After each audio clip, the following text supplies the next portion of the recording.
This is ESBR Boxing, and I'm delighted to be joined by Tommy Frank ahead of his fight on May the 5th, just a couple of weeks away at the time of recording this. First and foremost, Tommy, thanks very much for joining me, mate. How are you? How's the training camp been so far? Yeah, no problems, mate. I'm very well, thanks. Yeah, everything's good. We're getting quite close now. So we've got under 3 weeks to go. So like I said, this we've been training for this fight for probably the best part of a year. It's just kept getting put back and put back. So we've had to, it's and most of the time, it's been put back when we've nearly been there as well, like a couple of weeks out. So we've peaked and then we've had to come down a little bit. So I've just got used to doing that. So to be honest, we've not really changed anything. Just training to the date what we've got, and that date is May 5th. So yeah, fast approaching. We're coming to final stages now.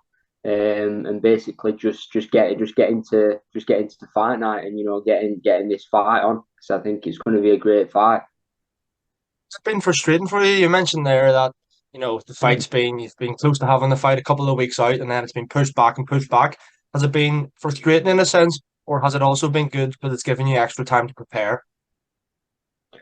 Yeah, I mean, it has been frustrating, in the sense that I don't really. I'm a fighter that's always in the gym anyway. So to be honest, we have not really been doing anything that I wouldn't be doing anyway. Um, Obviously, it's just when you get a fight date, you ramp things up, so that you're at your best on that night. You're getting your round sparring in, weeks before and things like that. Obviously, tapering your diet down, you've got to make weight, and so they're the only slight things that I change. But other than that, I'm always in the gym anyway. Like all year round. But it has been frustrating. But Jay's has been in the exact same position. I think it's both around about a year since we last boxed, and that's just basically it's just seeing the other side of boxing, the politics and stuff. So as fighters, all you do is you just train hard.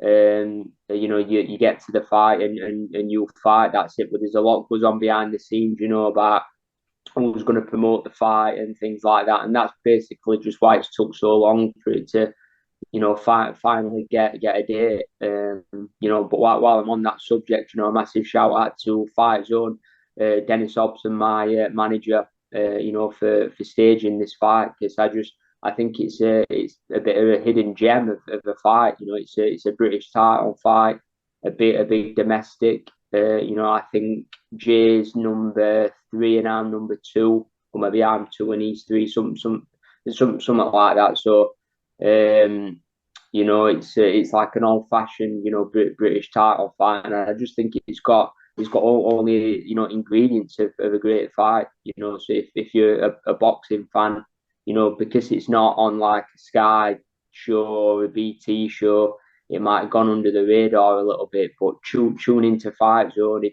you can't make the fight itself, because it's going to be a great fight. Yeah. Yeah, absolutely. I can't wait for it. And how often are British title fights just in general and all the weight divisions? How often are British title fights just hidden gems? And yeah, I totally agree with you. It's a great fight. You obviously mentioned there that you're fighting Jay Harris. He's a well-known name, I'd say, in British boxing. What do you know about him and what he brings to the table? Yeah, a good fighter, a good fighter. Being in and around the same weight as Jay, for the last few years now. I've seen Jay box. I watched his fight. I saw him when he fought Paddy Barnes. Obviously, he fought Julio Martinez for the world title, and I thought he gave a really good account of himself. I thought he did well in that fight. And he's a good fighter. He's a good fighter. He's got a come forward, entertaining style, fast hands, and I think won't really complement each other. I think our styles won't gel. I'm not saying it's going to be an all out war. I think we've both got a good boxing brain on us as well. But I think we've both got similar styles in the sense that we prefer to go forward rather than go backwards. I think we both can go backwards, but we just prefer to come forwards. So, but no, Jay's a great fighter. Got loads of respect for him, and these are the type of fights that you get credit for winning, and I'll get credit for beating Jay. And I think it's one of them fights where I'm the British champion, and he's not won a British title before, so obviously he's going to be wanting my Lonsdale belt. But that Lonsdale belt for me at the minute is everything. I keep on to that. That's my ticket to bigger fights, to bigger opportunities for European titles, for other big titles. So basically, I believe that the winner of this fight, puts the foot in the door of the flyweight division. In the sense, big opportunities. Like I said, boxing for bigger titles. Like European titles, but not just that. Like higher profile fights as well. And I think that's what we're both gunning for, and that's why we both want to win this fight. And again, I think that's what's going to make it a really good fight as well because of what's on the line. Yeah, absolutely. You mentioned there the Lonsdale belt, the coveted British title that all boxers from Britain seem to want to get their hands on. Obviously, you have your hands on it. And what does it mean to you to have that belt? What does it mean to you? It's such a prestigious belt. Yeah, everything. I'm so proud of winning my Lonsdale belt. I really am. I mean, just to win it is something to be proud of. It's something that your name's in the history books forever. If you can win one outright, I mean, that is really good. If you can win it outright and just have that belt for keeps, and you can just keep passing it down to generations of your family, it'll become like a family heirloom. And Yeah. it's a beautiful belt. And like I said, every British fighter wants it, and I was very fortunate, to get my shot at it because my crack at it came at a time where I was coming off two losses. So, I didn't, although I was in for the British title before them losses, I was maybe thinking that I'd blow my chance and, I'd have to get back. But I got my opportunity straight away and I took it with both hands and, I won it. And that's how boxing works. You can be down 1 minute and then back up there the next. That's the beautiful game of boxing. But yeah, it's something that I'm very proud to have, and it's something that I want to keep. And it might be harder to do maybe at the weight I'm at, but if I can win it outright and keep that, forever, that's definitely something that I'll be wanting to do. If I can combine that with boxing for other titles as well, like European, Commonwealth titles, all the better for it. Yeah, that would be brilliant. That would be brilliant. This is your second fight in a row in Rotherham, I believe. Will you be bringing a big support across again? Yeah, I won't be. I won't be. I'm fortunate. I've got a good following. I would take to be fair. The original date this year were March 10th at York Hall, and I was taking a good few down there. There were a few coaches going down, so I'm very fortunate. To have good support, and the Magna. It's not too far away from me. It's like 20 minutes from here, from where I live. So it's good. I'll have some good support, and I think everyone's just the same. I've been telling everyone about this fight for best part of a year it seems. And everyone's saying, "Oh, where is it? I want tickets." So finally got this date. So I just want to thank everyone for being so patient. And I hope that they enjoy the night on May 5th. Yeah. Brilliant. I just want to go back to your last fight quickly. Obviously, you were fighting Craig Derbyshire. One judge had you up, one had Derbyshire up, the other gave it a 114 piece draw. What did you kind of make of those scorecards? Because I know you were officially given two knockdowns in that fight as well. Did you feel that they were harsh? Was that a frustrating night for you? Yeah, I did, to be honest with you. I did. I mean, I thought I'd done enough to win. I mean, there were reasons behind, the way that I performed during that fight. It's just a fight that I kind of want to forget about, to be honest with you. I've not even watched it back because I just feel like, I were a complete like shadow of what I normally am in there. You know, it pained me to watch, but all I can say is that on the night, although I performed the way I did, which for me I'd probably say I was like 50% of myself in there. But I mean, under them circumstances, I still think I did enough to win.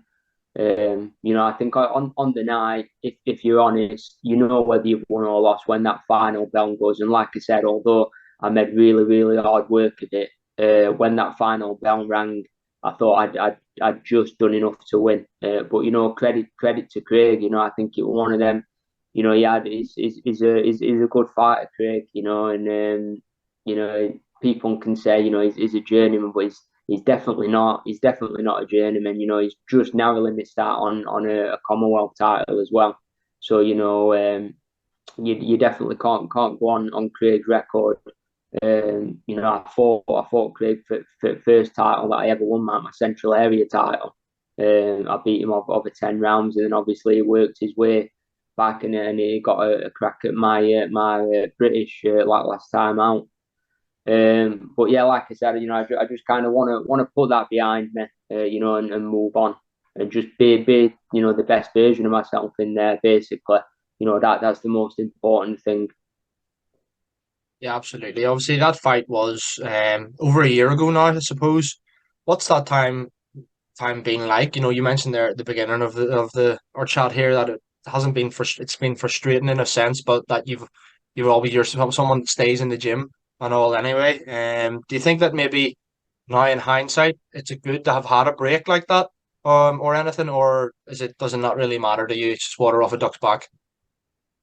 Yeah, I mean, in all honesty, I haven't really had a break, mate. I haven't really had a break because you know straight after that fight, you know, like I said, I'm always in the gym, so I was back in the gym. And then, you know, they made Jay my mandatory for the British title, and that were like coming into summertime, pretty much round about this time, like last year.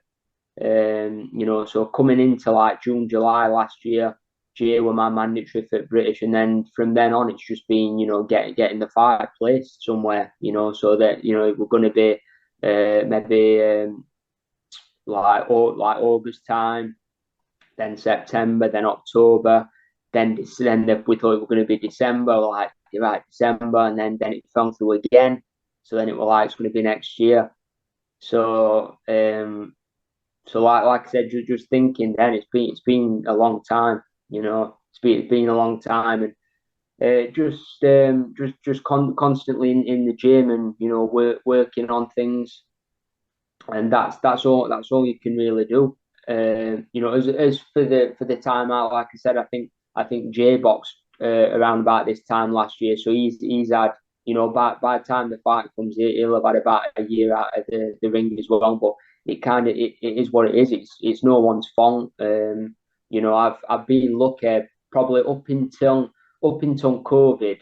I was pretty active, you know. And the year before, I think 2019, I won three titles in 2019. I think I won the Commonwealth at super flyweight, a WBC title, and an IBO title. So I won three titles that year, and I was really active. And then obviously COVID came, and everyone had a bit of inactivity then.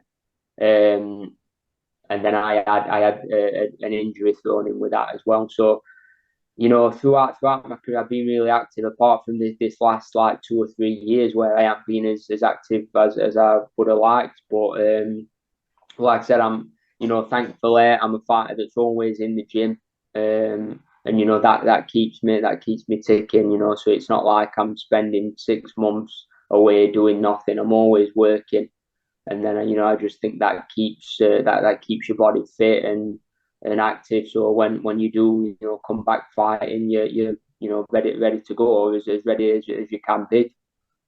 Absolutely. Obviously, now we're just about, suppose we're 2.5 weeks away, roughly, Yeah. from fight night now. What does this kind of last few weeks look like for you? You know, training wise, when does the training taper down? When's your last spar? Things like that. Yeah, just you know, depending, you know, how long you've been training. 'Cause like I said, we've been training for this fight for for best part of a year, and we had when we thought the fight was going ahead in March. We went out a couple of weeks before to Fuerteventura. We did a week out there training in the warm weather.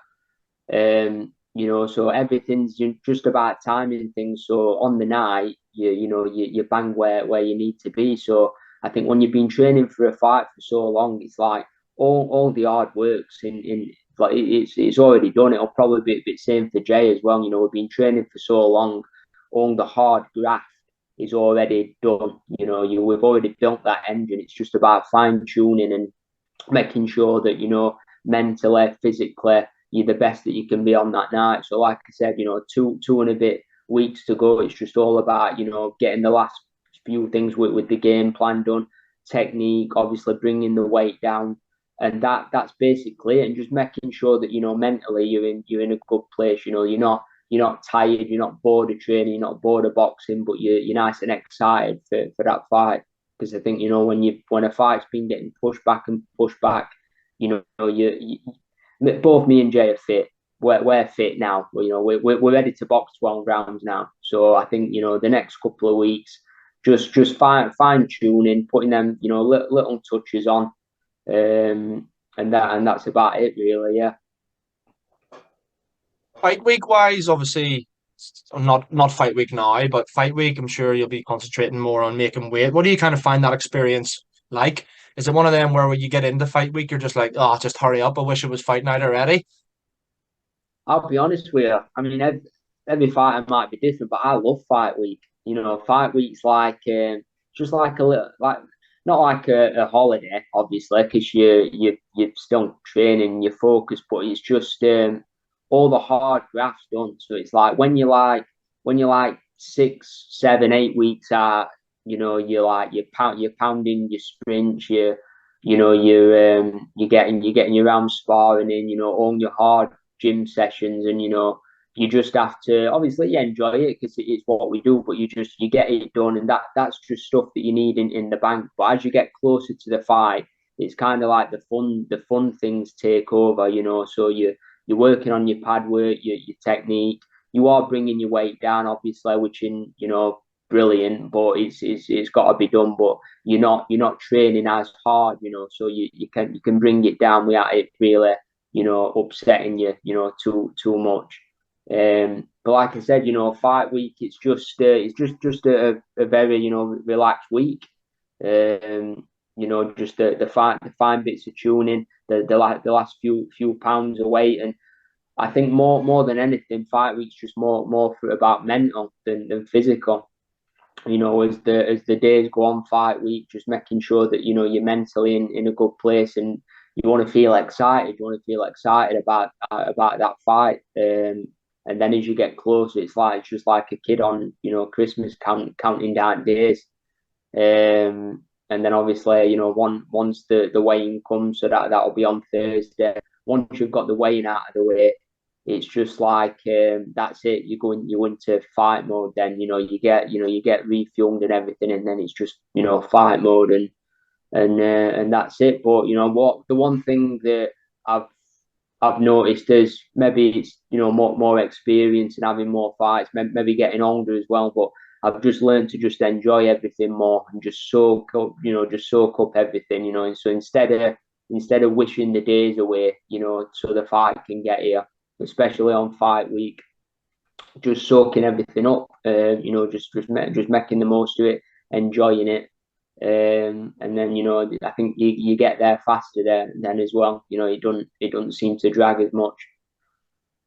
Brilliant. And Tommy, just finally, I wanted to ask, what can we expect from you on fight night against Jay Harris on Friday, the 5th of May?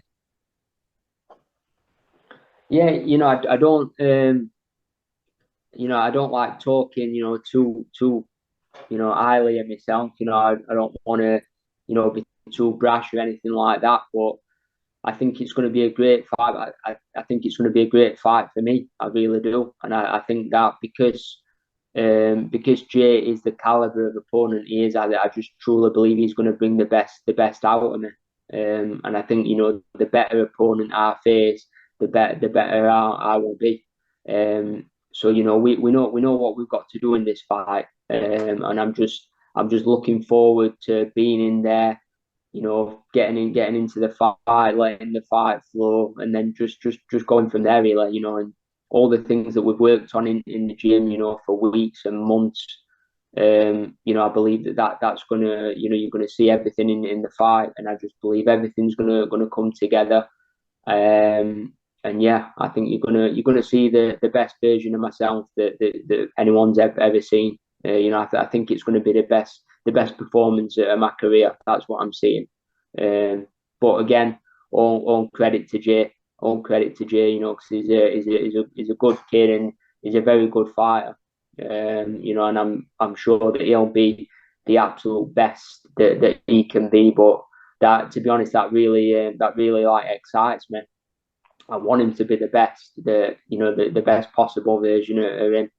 And then you get more credit then, when you do win. So yeah. Well, listen, Tommy, thanks very much for your time. I really appreciate it. I've enjoyed this chat with you, and yeah, all the best for fight night. I'm sure I'll catch up with you again soon. Yeah, top man. Thank you very much. Anytime. Cheers, Tommy. Bye bye.